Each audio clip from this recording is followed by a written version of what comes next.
Hello and welcome back to another episode of the Sketch Wave, our weekly show where we talk about all things digital art because we create digital art content here on YouTube in the Procreate space. My name is Joel, otherwise known as JoelCreate, and my co-host, as always, is the one and only James Julier. James, how has your week been? Yeah, pretty good. Away with the family, which is why I'm not in my usual little home studio. I'm actually in an Airbnb at the moment. So I brought my lights with me, my mic with me, and hopefully, other than the occasional kind of plane going over, which normally you wouldn't get, and dogs barking, when you have my own dogs barking, but different dogs barking. Apart from that, hopefully it shouldn't interfere too much. But yeah, it's been a busy one. It's been way too hot in London, surrounded by concrete. I'm not used to it. But it's been good fun. I got to see all the major sort of touristy sites in London. I've been several times, but it's different with kids because they have a different slant on it, mainly complaining and wanting ice cream. But they've enjoyed it. It's been good. And yeah, I don't want to go on about it, but I passed a milestone this week of 500,000 subs, and that's been. I was going to bring it up. Massive congratulations! Thank you. Yeah, it's a weird one because I've obviously known it's approaching for a while, and it kind of doesn't make any difference. You still got to continue as normal. It doesn't make any difference. With YouTube, it's a little bit that if your next video doesn't succeed, then it doesn't matter how many YouTube subscribers you have. It helps a little bit, but you can definitely spiral downwards just as easily as you can spiral upwards with a channel. So I'm not going to rest on my laurels. It's a good milestone, but before, yeah, about it being a marathon that has no finish line.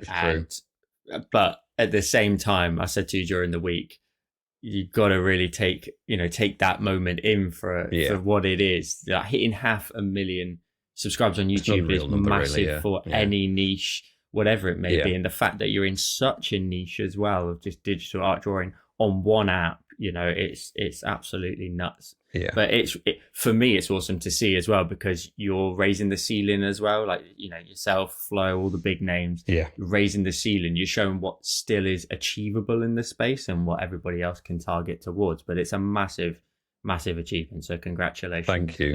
It's huge. Did you do anything to celebrate? Nothing at all. No, nothing at all. Fair enough. I might mention it a bit more on my next upcoming video, and I might think about some kind of giveaway or thank you for my subscribers. I just need to get my head around what that is, really. I've just kind of been too busy with holiday stuff and things like that. So how has your week been? Pretty standard week, creating content. Yeah, that's it really. Just enjoy, like you said, enjoying the heat of this week, and sort of I've said it so many times, I love worshipping the sun, so just taking it in. And yeah, that's pretty standard weeks and no sort of touristy stuff for me, although I have done London before and doing all sort of the touristy stuff, but that feels like such a long time ago that I wouldn't mind going and seeing a few things again just as a refresher. But I think I remember being younger and going on the London Eye, but I hate heights, so I just really don't think I'd ever get back on it. And I would be sat in a ball, like in the center, just hoping that it ends anytime soon. I'm awful with it. When we went to Canada on our honeymoon, going up the mountains in the what are they called, the lifts, the awful experience, but it was great at the same time. Like, it's just amazing. It's worth it when you get there, but yeah, I'm okay on the way down. It's the idea that you've not at the top yet and you're still going higher and higher and higher. That freaks me out. Once I know I'm on the descent again, then I can kind of relax a little bit more. But yeah, I don't like heights either. It's not good. Well, we did the Sea to Sky gondola. So let me know if anybody knows of this in Vancouver. And the sort of base of it is just flat land right next to kind of like a river. But you go straight up a cliff. So it's like this, and you have to go diagonal across. And I mean, this is high. I'll put a photo if I've still got it on in the edit. But it was awful. And that's the first part. I don't mind necessarily if you're like parallel to the ground at like a consistent kind of, I don't know what kind of height. But when you're going up a cliff edge, I'm like, this is off to an awful start. But hey ho. Let's move on. Let's move on into what we normally do every week now, which is take a look at our previous week's tutorials. And then we're going to talk about NFTs briefly. So as always, there's chapters in the description down below if you'd like to skip ahead to a certain part of the video. Let's start off with your window design. So we've mentioned so many times now, week to week, haven't we, that you've said you're going to move into structures. This is all structures. This is all Pretty building much. necessarily. So Yeah. talk us through this one. The weak area on this one is the organic matter, the leaves. I was not satisfied with it at all. But yeah, I enjoyed doing the structural element of it. I wanted to play on light and shadow on the kind of the rendered wall, but also play around with the idea of kind of like a glass surface of a reflection, and also the light coming through the glass and impacting on something behind it as well. So um, yeah, I enjoyed it. It was something different. I did enjoy it. It was like you say, pretty much predominantly geometry, which took me a little while to get my head around. I had to do a couple of approaches just to get that initial sense of how to build the frame, and I think I might continue to try and grapple with that a bit more and come up with simpler methods. Because although we can get there through many steps, it was like an hour and a quarter, something like that. I forget how long it was now, but yeah, I found that it was taking me longer just to get the geometry and get the effects of that than perhaps I would like. But we got there in the end. It was a long tutorial. And like I say, the only thing that I'm not happy with, really, there's a little perspective mistake. I don't know whether anyone can spot it. Maybe I'll tell people. There's on the bricks on the right hand side, the angle of the bricks is wrong. It should be the same angle as the window ledge, but I've got it pointing, as I remember, upwards, and it should be slanted downwards. I don't know whether that makes sense, but yeah, if you scrutinize it, you'd see that.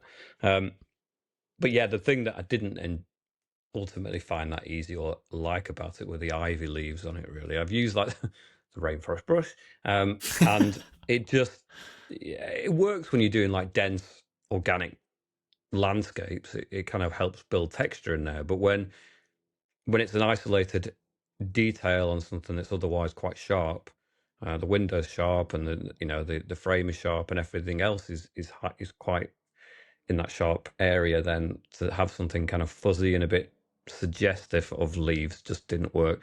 I think if I was to do it again, I'd spend a bit longer just defining a few individual leaves a little bit more.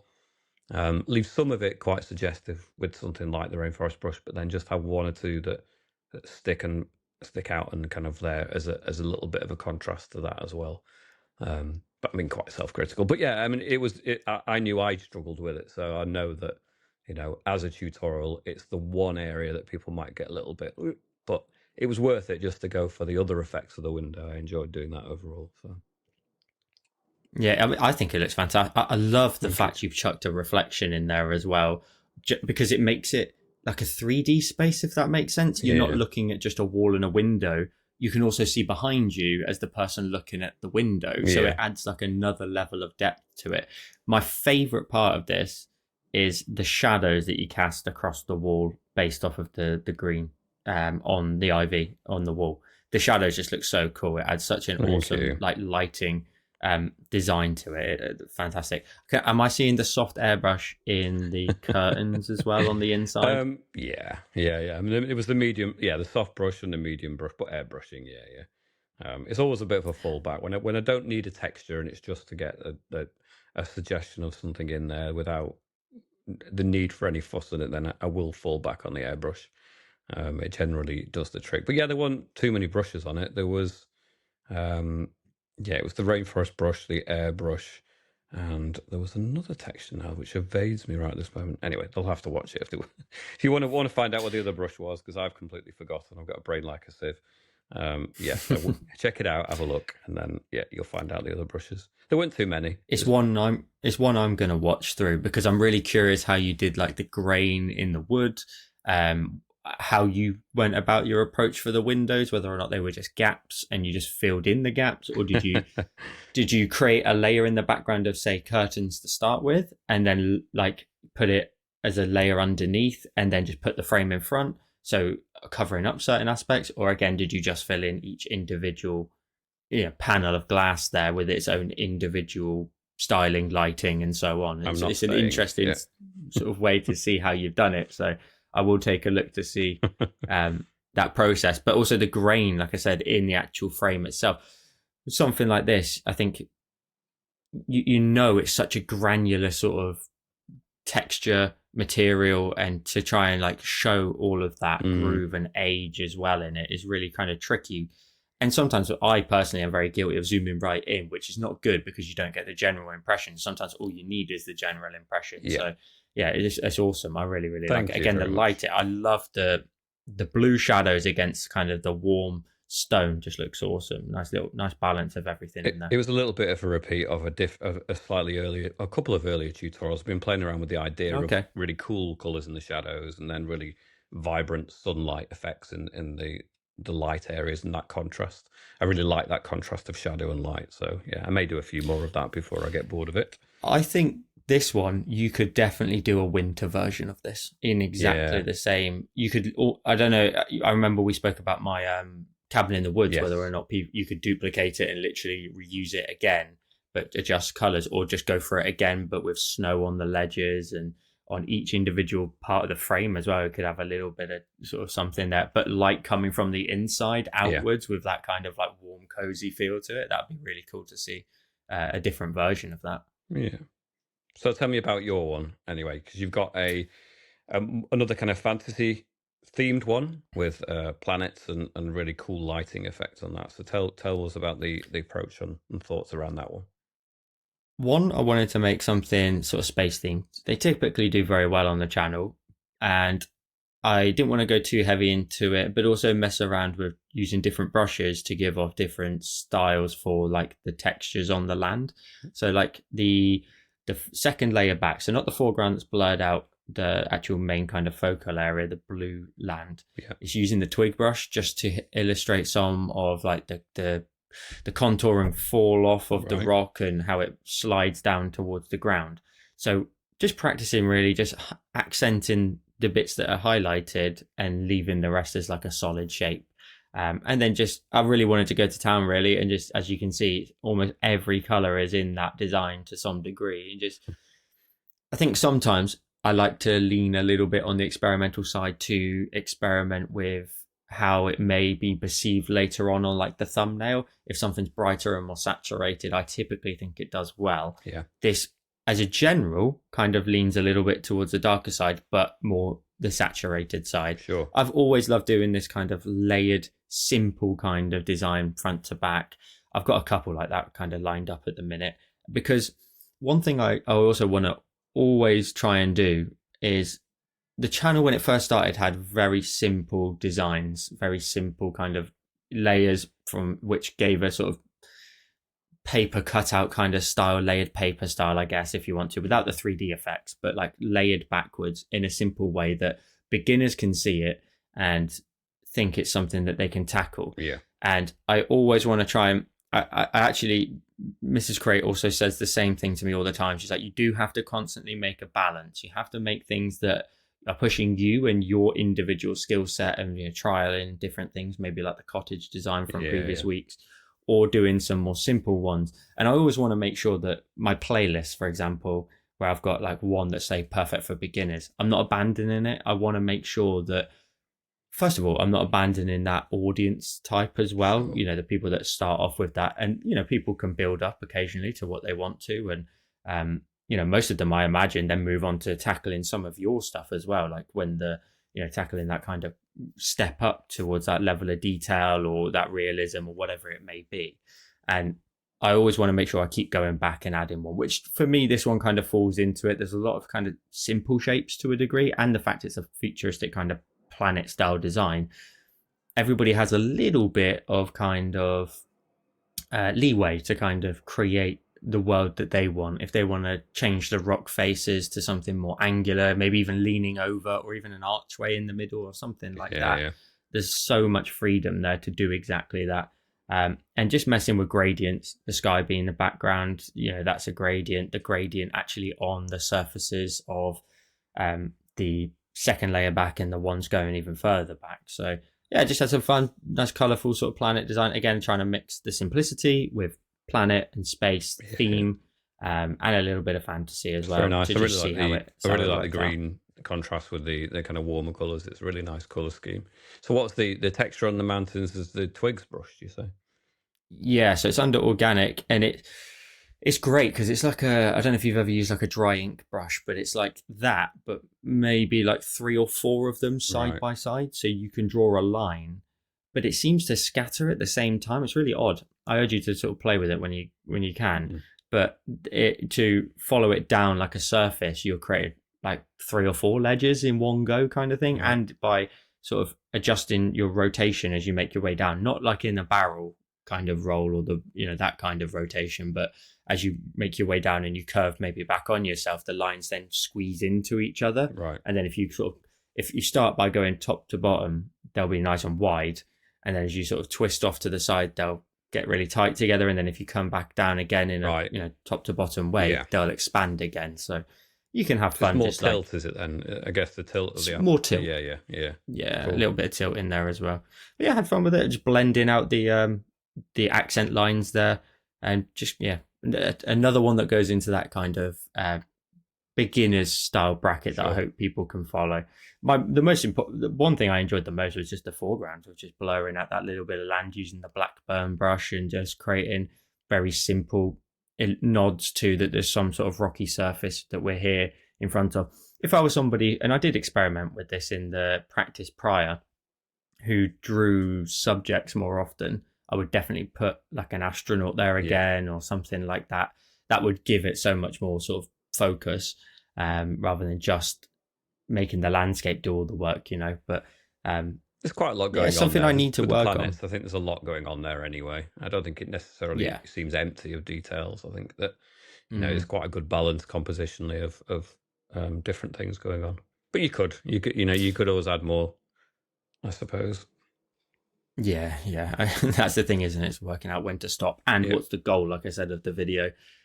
Is it to push people's limits a little bit, or is it we don't want to scare off people potentially? So, and people like to create their own little features that go in their landscapes, I think, don't they, as well? I find that with most of the landscapes I do, I end up eventually seeing some versions that have little creatures or little characters that are kind of creeping around the woodland or something. And you see that a lot with people's videos. Their version of the video, like their design. Like they'll go down a different avenue or change their perspective slightly based on what they wanted to do. And sometimes it may even be a landscape, but they adjust it to actually represent a real world place that they've been based off their sort of experiences. So I've already seen people change it up and do slightly different versions of it. But I've got like a bit of a simple one coming next week as well as the week after. Again, flush out that, and then I'm going to move back into maybe some more detailed content potentially. Let's get to our second subject then for today, which is the sort of the sort of burst balloon topic really of NFTs. Now, we kind of know that the bubble burst a while ago, but we wanted to bring it up as a subject because we spoke last week about sort of ways you can make money with Procreate, and NFTs. Had they still been, they're still there, but had they been as popular now, people would definitely be able to utilize Procreate to create content for it. Now, if you're not sure what an NFT is, I'm not going to get too sort of granular into, Bitcoin and the sort of blockchain and everything like that. I'm not going to get too granular. No. But an NFT stands for non-fungible token, and I'm reading from script, by the way. So, art refers to digital assets stored on the blockchain that represent content or even physical items. Art mediums that NFTs can represent include digital drawings, paintings, music, film, poetry, or books. NFT art allows artists to sell or even rent their artwork beyond the physical world.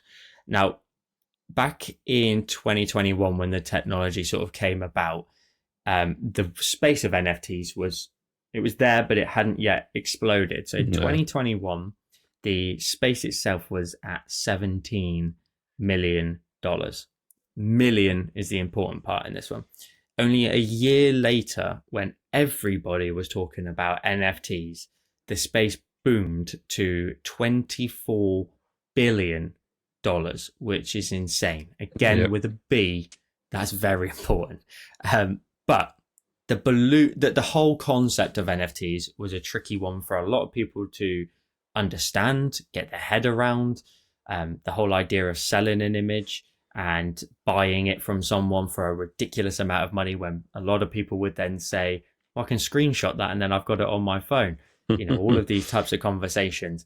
But it very quickly fell off then in 2023, back down to about $11 million. It's more than at the minute. For me, at the time when it exploded, I must admit, I fell into the category of the people that thought, I don't understand. Yeah. It's not that I didn't understand. It's more, I couldn't see the value in it. What did you think at the time when that boom was happening in 2022? Yeah, I was the same. I don't really understand the inherent value of an NFT, and I know that it was used as a way of trading or as investing, and then people hoping to actually make money on the investment. But in terms of what you get as a buyer, well, it's nothing that you can't just get and grab off the internet anyway, is it really? Other than the certification of authenticity of being the original, although the original concept around a digital file doesn't really mean very much if you can infinitely clone it, I don't think. And I suppose that if it's a one-off image that there's two ways of looking at it. I suppose if you an artist who has spent a long time creating an image and then you absolutely promise everyone that I won't produce any other reproductions of it. There's only one high resolution, maybe really high super resolution version of that file, and only one person has been gifted that, or they've bought it and it's gone to them. And then maybe other people will only going to be able to see like a more pixelated, lower resolution version of that. But then it's reliant upon a lot of promising, isn't it, of the artist? Because as we quickly found out, that any subtle variations of it then is a new NFT actually, which then spawned the kind of the Bored Ape, and just subtle variations on a theme. So you could produce one image, but 1,000 different variations on it, and then each one becomes an individual NFT. It's such a strange concept to try and get around the fact that there can only be one owner of one JPEG or whatever file format it ultimately ended up being. But yeah, I struggled with it. I do struggle with it. I do. In some senses, I thought, yeah, okay, this is potentially exciting because it might give some legitimacy to digital artwork. It might enable digital artists out there to actually find an audience and sell digital art, and not as a printed canvas or on a piece of paper or on a t-shirt or as any of those things, but just as the file in itself, the artwork contained within the file could have some value as the artwork itself. And I think it was explained as a way of achieving that, but I don't honestly think that it truly did achieve that. What do you think? I think a lot of people took the opportunity to make a boatload of cash. Yeah, because and I wish I had in some ways. Yeah. I mean, if it matched up to the real world, you paint something, it goes to auction, someone buys it, and that's theirs. Yeah. They own that. They own that version of that Joel's painting, and they are the sole person. And in the future, they may sell it for a boatload of money, but it's theirs to do exactly that. And to an extent, if somebody had made an image, when I say made an image, I'm only talking about someone drawing something digitally or painting, whatever terminology you want to use, and actually creating it themselves with whatever level of skill that they have. So let's just say it's a masterpiece by definition. If you're going to put that one singular version up that took you maybe 80 hours, let's say, and you put that up and you sell it as an artist, I think to an extent, it kind of makes a little bit of sense in that use case because you're buying it. Now, there's one thing though to be sort of said, that sometimes when people were buying NFTs, it wasn't just the JPEG that they were buying. They would come with additional benefits by buying certain things. If you were, for example, again, if I was that artist and I sold my digital painting, let's say I had a huge following, 10 million, whatever it may be, And I could say, by buying this, you will be flown out to my gallery once a year to meet up with everybody else who also bought one of my NFTs and come to my NFT parties or whatever it may be and hang out with me for a day. You can apply lots of extra benefits to the NFT to give it some more value than just an image file. And again, to an extent, I think that's kind of cool. Yeah. I think, like, to say that you could create a design, again, have that benefit and have some sort of extra connection with the creator. And I think I'll be brutally honest, I think it works for people that have audiences. If you are somebody who doesn't have an audience, there's no value in it, in my opinion. You know, by saying, yeah, you can hang out with me on Zoom for an hour, it doesn't mean anything necessarily unless you have an audience. I think it would change. I mean, I'm thinking about your position now, you know, with 500,000 subscribers. I think that if you said that in that sense of, say, you know, we can literally hang out for an hour every, you know, month or whatever it may be, I still think that has value because you have an audience. It's one person out of 500,000 who has that privilege, if that makes sense. They're buying that privilege. But as I was sort of saying at the beginning, I think it went nuts and went wrong by the Bored Ape kind of philosophy of, as you said, so to explain to people who have no idea what this is. So Bored Ape is a company and they have an ape cartoon, and he's bored quite literally in his facial expression. But what they did was they drew that out and they separated the eyes, they separated the nose, the mouth, the ears, the hair, the head, the beard, whatever it may be, because it was a cartoon. And then they would create 10 different beards. They would then add 10 different versions of the eyes, so maybe some closed, winking, whatever, but then also had another 10 with maybe sunglasses on, and then 10 with a hat, 10 with even totally different versions, completely different clothing, and so on. Now, every time you create one and then you create 10 versions, let's keep it simple, with 10 different hats, you've got 10 different versions of that Bored Ape. If you then add 10 versions alongside the other 10 with different sunglasses, you've now got 100 variations. Multiples, doesn't it? Yeah. Then they add the nose, they add the mouth, they add the, you know, gold chains, clothing, whatever. And it wasn't necessarily 10. They could have created tons of these variations. So it's really simple to do. I remember looking into the process of it a little bit at the time.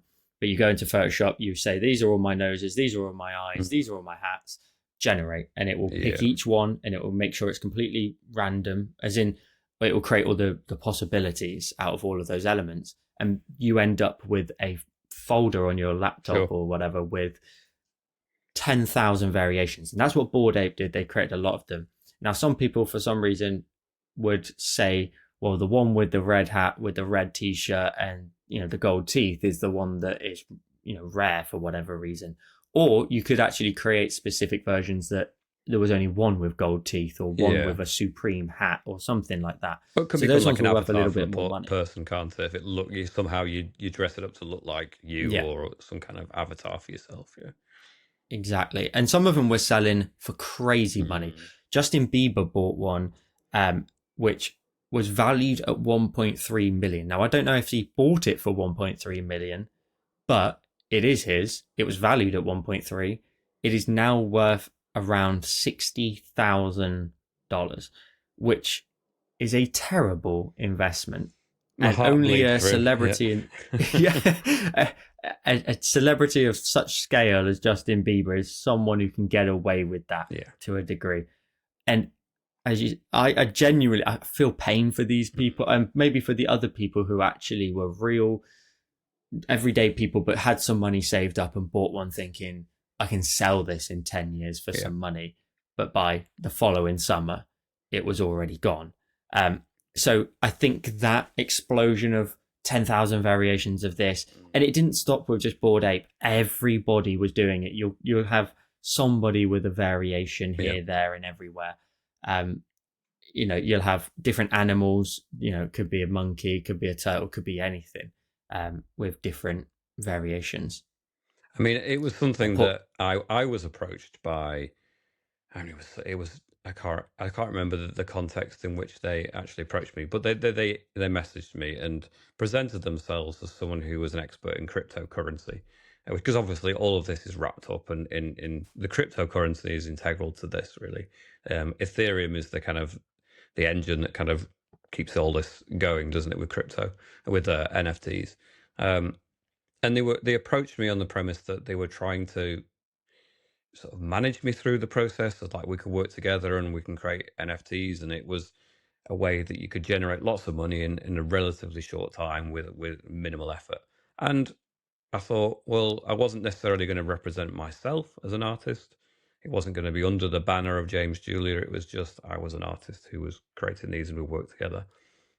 I'm kind of glad it didn't pan out because my heart wasn't in it. I didn't believe in it as a concept, and it felt a little bit like selling my soul to try and generate some cash, and that's all it would have been really. But I did come up with some concepts for them. They asked for a couple of designs. One was uh, based pretty much as a completely plagiarized imitation of style, at the very least, of the bored ape. And I came up with a kind of bored duck. And it sounds ridiculous, but there was going to be variations of it, and I came up with all sorts of little things that were going to be kind of gimmicky related to it. I was just throwing concepts at them at the time based on the feedback that they were giving me, and there was another one where there was going to be variations of different like cute baby aliens and things like that.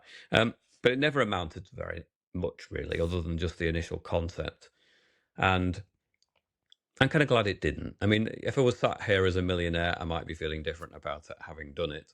But I would feel a little bit of guilt, I think, that I played a part in kind of not hoodwinking, but almost like buying into, and imagine other people on the other side of that having spent thousands of pounds investing in it, thinking that it was a solid investment that would probably just go up. Because people at the time were waxing lyrical about the cryptocurrency market is going to blow up, and this is the time to get in now. Because if you don't get in now, you'll never be able to afford to buy any of it. And it's I think the fact that the cryptocurrency market has just completely crashed, it just shows that it was all based on hot air. And when you look back at the concept of NFTs, it's very much hot air anyway. And like you say, you can add bonus things to it. For example, you have an artist, I don't know whether people know the artist Beeple, um, but he was quite I heard well. about that one. Yeah, he's quite famous online for producing like really amazing digital art pieces every single day. He's got his projects of 365 projects or everyday project, whatever it's called now, because he's been doing it for like a decade, um, of just amazing pieces of artwork every single day, and he would never slack off, and he would never miss a day. And so he sold his decade of digital pieces for $69 million. So fair dues to him. He put a hell of a lot of work, and this is not an example of Bored Ape or just selling any old rubbish, frankly, for trying to earn money. This was his hard work. It's all of his original creations that he'd spent a decade on. So whether it's worth $69 million or not, you can't argue that as a person he'd put the authenticity into that product, and somebody owns that now. And I think he also produced like display kind of glass boxes that showed off the digital file. I think it may be battery operated or whatever, but they're almost like crystal-like things that would show off the individual NFT. And so the people that would buy them would have an actual product, and it was an extension on the JPEG or the digital file, whatever. But yeah, in the case that was being suggested to me, it was just a cash grab, and I bought into it for a brief moment there, and then I backed out of it, and the market crashed anyway, and they soon just lost interest in talking to me anyway about it. So, um, but yeah, that was a venture that never went anywhere. But it could, Mm. I guess if the market had carried on, maybe I would have been more convinced to persist with it. But it's such a strange thing to invest in. It's almost like, well, why are you buying the work of art? Because all you're getting is a digital file. So if the reason you're buying it is to have something that will go up in value, or it just seems to devalue the point of art. I know that artwork has always been seen that way by rich people. People with a huge amount of money see artwork as a commodity that they invest in, and then it goes up in value when they sell it decades later. Or, it may be in some cases the true love for the artwork. But it brings into question, I think, with NFTs, whether there is any love for the artwork at all, or whether it is just lots of people thinking they can get rich, um, which I don't like the idea of. I don't think that that is what art should be. What do you think? I think you nailed it was it Beeple? I can't remember how Yeah. to pronounce his name, but that makes perfect sense to me. It's in this use case, he is a huge name. Yeah. Has done so much. He has an audience. He has a reputation, more importantly. And again, I don't know what benefits, but to an extent, a lot of this it's like art in general, isn't it? To like the traditional sense, comes down to kind of bragging rights. I have the Mona Lisa. I have the original, this, that, and the other. And to an extent, yeah, it's bragging rights. And for that one person, they have those rights. And if they are a fan of his work anyway, they can just feel closer to that. They can feel one step closer, or 69 million steps closer to that individual, and have more worth, I guess, in his journey as well.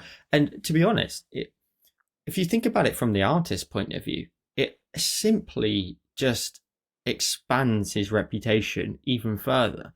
To have that on your CV, I sold an NFT of 10 years worth of work for $69 million. Yes, the bank looks great, but in terms of legacy, that's a huge moment in the NFT space, regardless if it never comes back and, NFTs become a thing again. He had that moment. Hopefully. And I think that only builds his reputation. Hopefully he cashed it in rather than just accepting it as Ethereum. Because that's true. That's totally nosedived, isn't it? I do feel just sorry for the person who, sorry to a point. I mean, if you have 69 million to throw around on, someone's digital portfolio, maybe money isn't as much of a concern as a lot of people, but it's still the idea that you buy something, and it loses 90% of its value. It's crushing, really, isn't it? Well, we don't know necessarily if that one has dropped in value. We know that the Bored Apes definitely have. But it'd be fascinating to find out to know what it's worth. Because again, I feel like something like that maybe could do better at holding its worth than a Bored Ape. It's a cartoon image. It's got more substance to it. We say this so many times. I think art in general it needs substance. It needs craft to give value to a degree. I think that's why sometimes you see people and they discredit certain types of art, whether I see all the time, they're mesmerizing videos to watch where a guy has a canvas on a rotating plinth in this room that he's absolutely just leathered with paint. But he has a bucket on a string. He lets it wobble backwards and forwards, and the canvas is rotating, but it creates these mesmerizing kind of. I remember doing it as a kid, when you put the pencil into the plastic and it would spin round in a circle and you'd create all the kind of radial kind of patterns. And some people would discredit that and say, well, what's the craft there? What's this, that, and the other? But when you actually look at it, it's quite a mesmerizing piece to see. It's true. Because he has a reputation, more people are willing to buy it and be like, yeah, somebody might say, oh, did you see this on TikTok, this guy? And you'd be like, oh, I actually own one of his pieces. Like I bought one of them for X amount. And they have that value to it. But the Bored Apes one, personally, just it's meant it winds me up a little bit, I must admit. It was genius, marketing and in terms of finances, the creators of it, the concepts that they came up with and the way that they manipulated the appetite for NFTs was amazing, really. I mean, you have to admire in a sense the ingenuity of that route. I mean, I can be cynical about it and see the negatives of it, but if people have always become rich by being opportunists, haven't they, and seeing the opportunity and moving quickly. And there are always going to be people of that mind. I've never been of that mind. I've always been pretty slow and clunky to seize the moment and capitalize. Apart from setting up my channel and having that first video that was in the right timing wise, but other than that, in terms of money, I think I have to be kind of hardwired to think that way and be hungry for it in order to see a gap in the market And some people have the brain for that, and I never have. But I have to admire people who do. I think I do think though. Again, I can sometimes, like I said earlier, I see the value in it. I think hypothetically, let's say you made an 8, as an example, yourself again with the audience as well. It's just perfect timing to have this conversation. Really, if you made, let's say, let's do something a bit exaggerative compared to normal. Let's go for like an 8-hour tutorial. Yeah. Okay. They get to, and that design that you made in 8 hours is the JPEG they buy, but you made an NFT with that JPEG, and alongside it, the person who bought that is the only individual who ever gets access to that tutorial. I think, to me, that bizarrely screams value, and it will to certain people in your audience, because there must be people in your audience, because you've been doing it for such a long time, they've done your tutorials every week for 6-7 years. So for somebody like that, they would absolutely love, again, that step closer. Again, if it's said, it also has the opportunity to have a call with you or whatever it may be, extra perks, or even meet you or whatever it may be. I think for somebody in that space, they would see value in that. And I do think that something like that would sell, and that person can sell that on in the future. And obviously there is the other benefit, I believe, and I will correct myself in the edit if I'm wrong, but the creator of the content, if they sell it to user A and the user A buys it, if user A sells it to user B, the creator gets another cut. They do, yeah. And not all of it, but like a 10% cut or whatever it is, yeah. Exactly. And you can set that percentage as the creator. So, when an artist sells a painting in their store, it goes to someone's house, they never see it again, and they never make any money if it moves on in the space. And it's only most of the time when they die that they sell for outrageous amounts of money, and the family don't get anything like that. And you could argue backwards and forwards to say whether or not they're entitled to that because the person bought it, it's their property, and so on.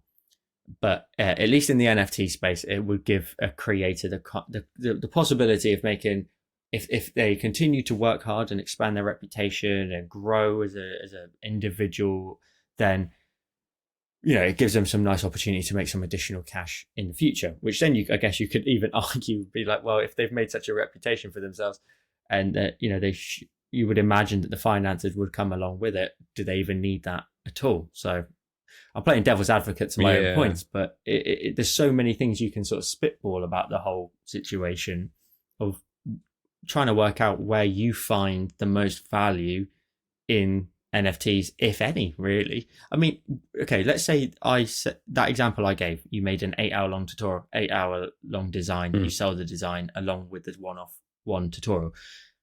Okay, firstly, would you feel comfortable ever?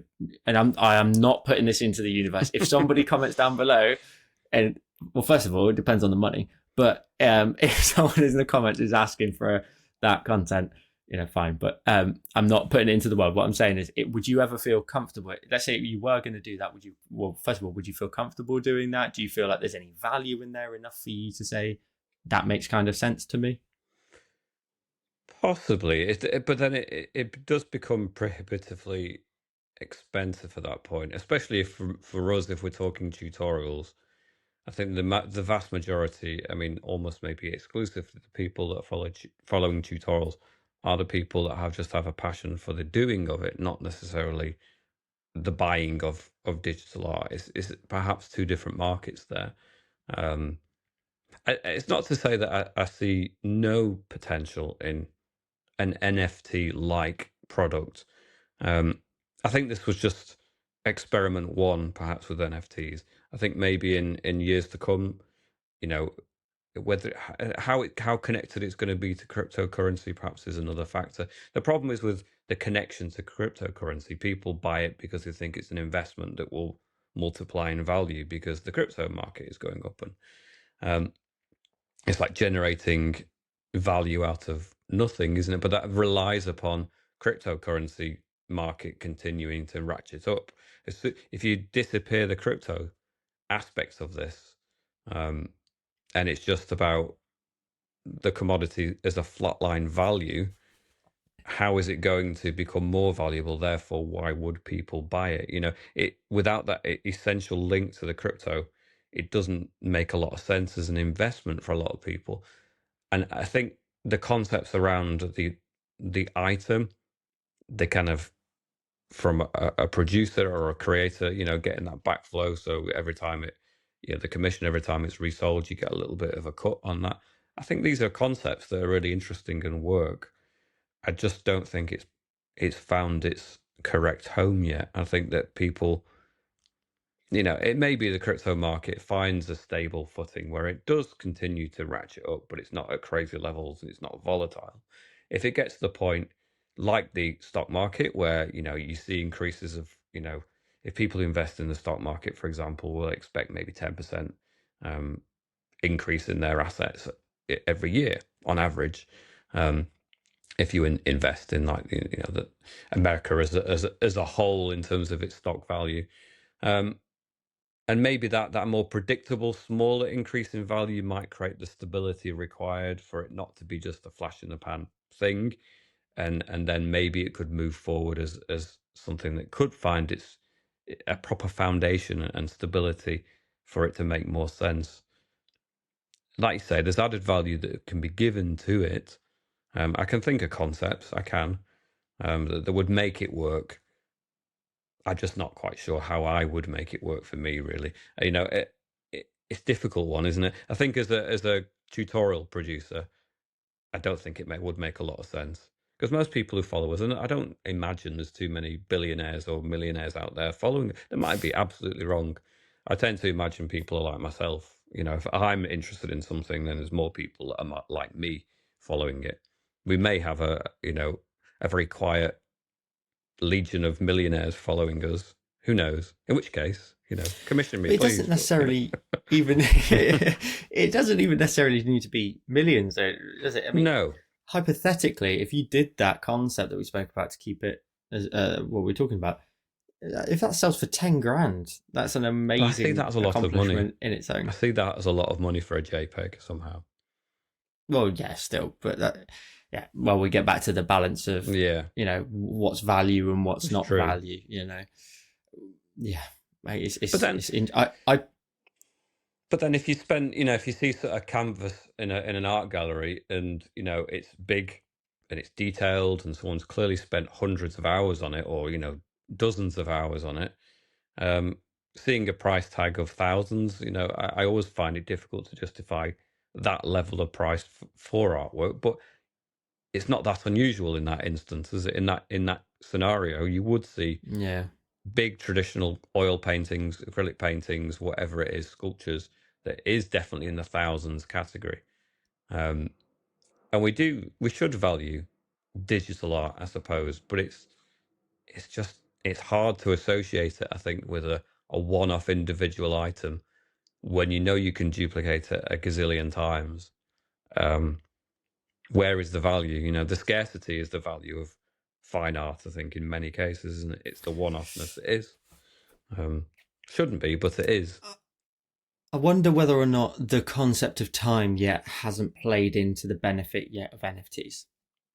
By that I mean, if the boom was 2022, we're only 2 years away from then.